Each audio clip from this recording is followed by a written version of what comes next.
নিজের ধর্মীয় বিশ্বাস ও আবেগে ভিন্ন ধর্মের আঘাত, ভাবাবেগে ইচ্ছাকৃত আঘাতের বিরুদ্ধে এবার আইনের দ্বারস্থ প্রতাপগড়ের যুবতী ঋত্বিকা রায়।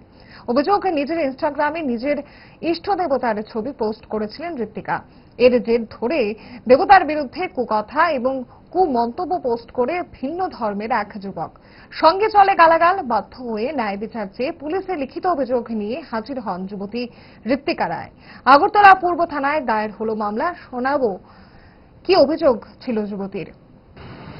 নিয়ে আসলাম একটা কারণে, আমার ইনস্টাগ্রাম আইডি 4 দিন আগে আমাকে একটা কালিমার ভিডিও পোস্ট করেছিলাম। তো ওই পোস্ট করার পরে একজন মুসলিম ধর্মের ছেলে আমার কমেন্ট বক্সে এসে আমি দেখতে পাই যে ও মার নামে গালিগালাজ দিচ্ছে এবং অনেক বাজে বাজে কথা বলছে। এবং তাকে ইনবক্সে যেহেতু আমি জিজ্ঞেস করলাম কেন করেছে, ও মার নামে আরো 2টা বাজে বাজে কথা বলে ভয়েসটা দিচ্ছে, আমাকে বলেছে।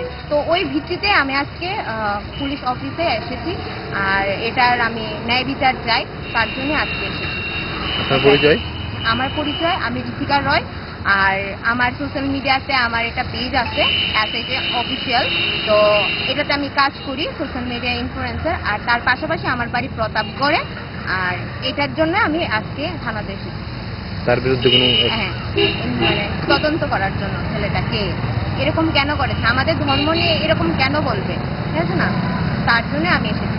আর আগেও বিগত একবার হয়ে গেছে, মাতা ত্রিপুরেশ্বরী মাকে নিয়ে নানান ধরনের মন্তব্যজন কথা বলেছে এবং বারবার আমাদের ধর্মকে নিয়ে কেন কথা বলবে, ঠিক আছে না। এটার আমি ন্যায় বিচারের জন্য আজকে পুলিশ থানাতে এসেছি।